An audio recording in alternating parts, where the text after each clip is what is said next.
liked the Moose. Hey, bro, you're awesome. Thanks, man. To his father and mother, he was Brian, as in Brian Jefferson Crawford.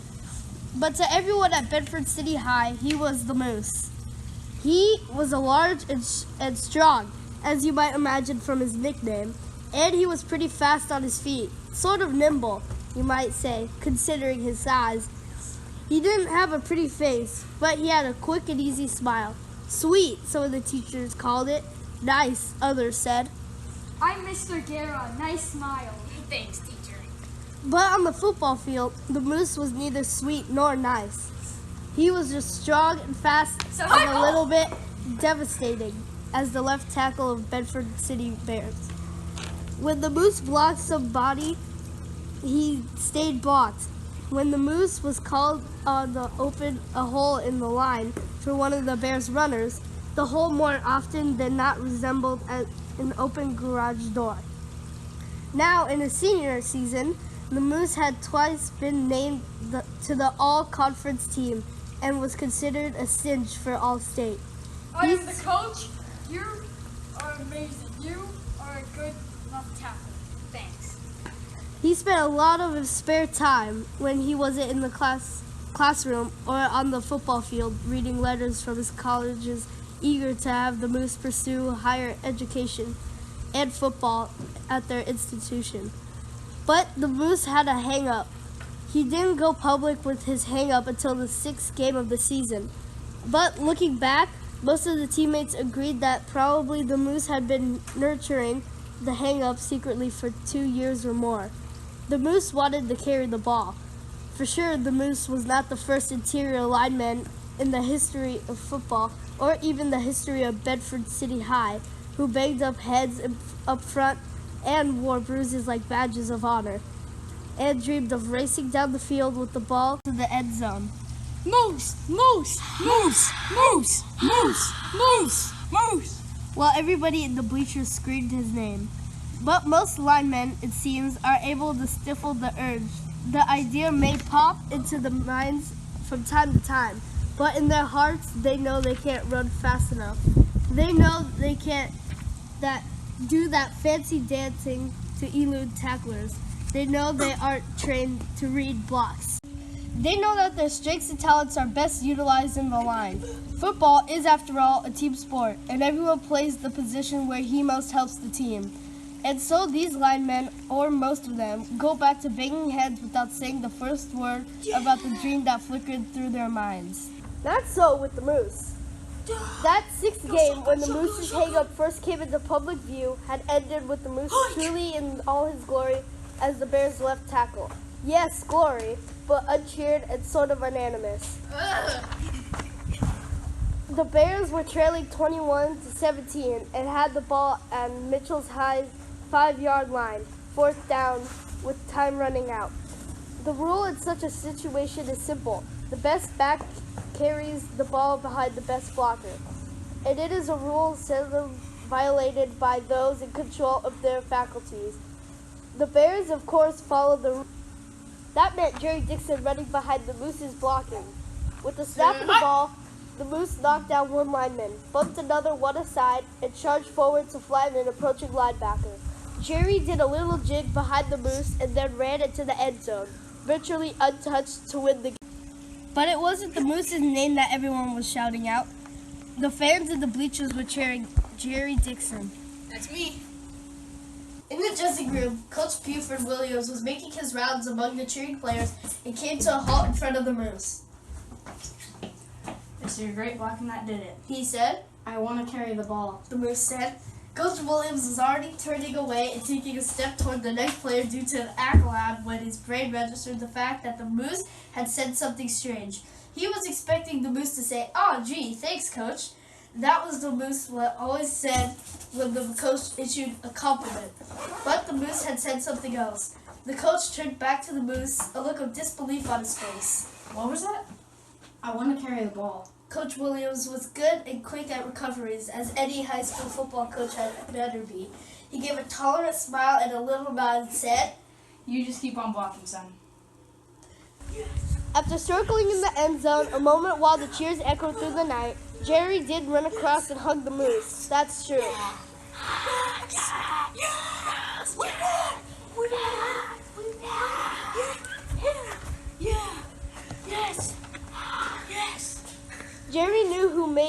touchdown possible. Moose. The following week's practice and the next Friday's game passed without further incident. After all, the game was road game over at Cartwright High, 35 miles away. The boys wanted to carry the ball in front of Bedford City fans. Then the Moose went to work. He caught up with the coach on the way to practice field on Wednesday. "Remember," he said, leaning forward on down and a little get his face in the coach's face. "I said I want to carry the ball." Coach Williams must have been thinking about something else because it took him a minute to look up into the Moose's face, and even then he didn't say anything. "I meant it," the Moose said. "What?" "I want to run the ball." "Oh," Coach Williams said. Yes, he remembered. "Son, you're a great left tackle, a great blocker. Let's leave it that way." The Moose let the remaining days of the practice week and then the game on Friday night against Edgewood High pass while he reviewed strategies. The review led him to Dan Blevins, the Bears quarterback, and the signal caller would join in. Maybe Coach Williams would listen. "Yeah, I heard," Dan said. "But look, what about Joe Wright at guard, Bill Slocum at right tackle, even Herbie Watson at center? They might all want to carry the ball. What are we going to do, take turns? It doesn't work that way." So much for Dan Blevins. The Moose found that most of the players in the backfield agreed with Dan. They couldn't see any reason why the Moose should carry the ball, especially in place of themselves. Even Jerry Dixon, who owed a lot of his glory to the Moose's blocking, gasped in disbelief at the Moose's idea. The Moose, however, got some support from his fellow linemen. Maybe they had dreams of their own and saw value in the precedent. As the days went by, the word spread not just on the practice field and in the corridors of Bedford City High, but all around town. The players by now were openly taking sides. Some thought it a jolly idea that the Moose carried the ball. Others, like Dan Blevins, held to the purest line. A left tackle plays left tackle. A ball carrier carries the ball, and that's it. Around town, the vote wasn't even close. Everyone wanted the Moose to carry the ball. Winner. "Look, son," Coach Williams said to the Moose on the practice field the Thursday before the Benton Heights game. "This has gone far enough. Fun is fun. A joke is a joke, but let's drop it." "Just once," the Moose pleaded. Coach Williams looked at the Moose and didn't answer. The Moose didn't know what that meant. The Benton Heights Tigers were duck soap for the Bears, as everyone knew they would be. The Bears scored in their first 3 possessions and led 28-0. Touchdown. At the left, the hapless Tigers had yet to cross the 50-yard line under their own steam. All the Bears, of course, were enjoying the way the game was going, as were the Bedford City fans jamming the bleachers. Coach William looked irritated when the crowd on the people of occasions broke into a chant. "Get the Moose the ball! Get the Moose the ball!" On the field, the Moose did not know whether to grin at hearing his name shouted by the crowd or frown because the sound of his name was irritating the coach. Was the crowd going to talk Coach Williams into putting the Moose in the backfield? Probably not. Coach Williams didn't bow to that kind of pressure. Was the coach going to refuse to give the ball to the Moose just to show the crowd? And the Moose and the rest of the players, who was boss? The Moose feared so. In his time on the sideline, when the defensive unit was on the field, the Moose, of course, said nothing to Coach Williams. He knew better than to break the coach's concentration during a game, even a runaway victory. With a comment on any subject at all, much less with his desire to carry the ball. As a matter of fact, the Moose was careful to stay out of the coach's line of vision, especially when the crowd was chanting, "Give the Moose the ball! Give the Moose the ball!" By the end of the third quarter, the Bears were leading 42-0. Coach Williams had been feeding substitutes into the game since halftime, but the Bears kept marching on. And now, in the opening minutes of the fourth quarter, the Moose and his teammates were standing on Tigers' 5-yard line, about to pile on another touchdown. The Moose saw his substitute, Larry Hinton, get a slap on the behind and the running onto the field. The Moose turned to leave.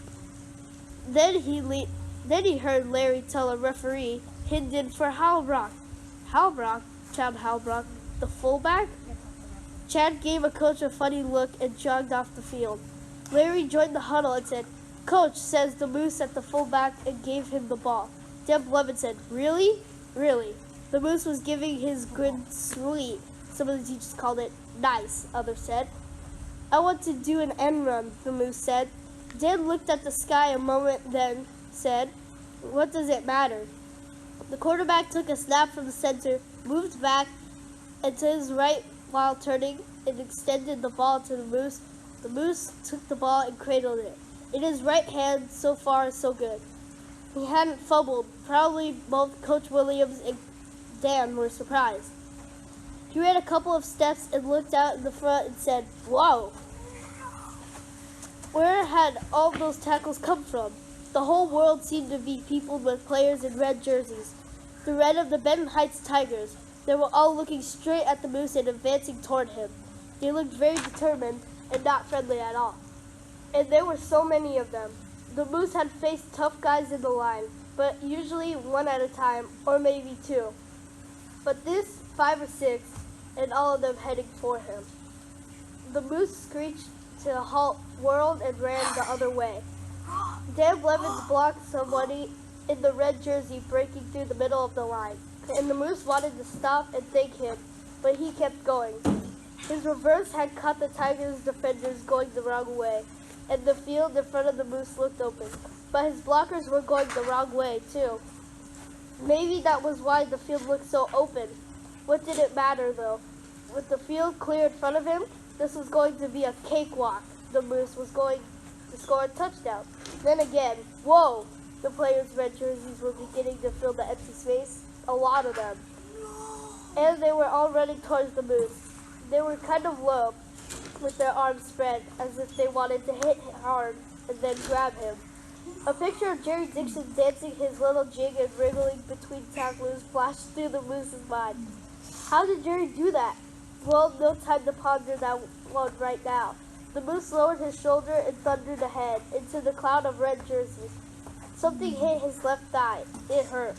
Then something pounded his hip, and then his shoulder. They both hurt.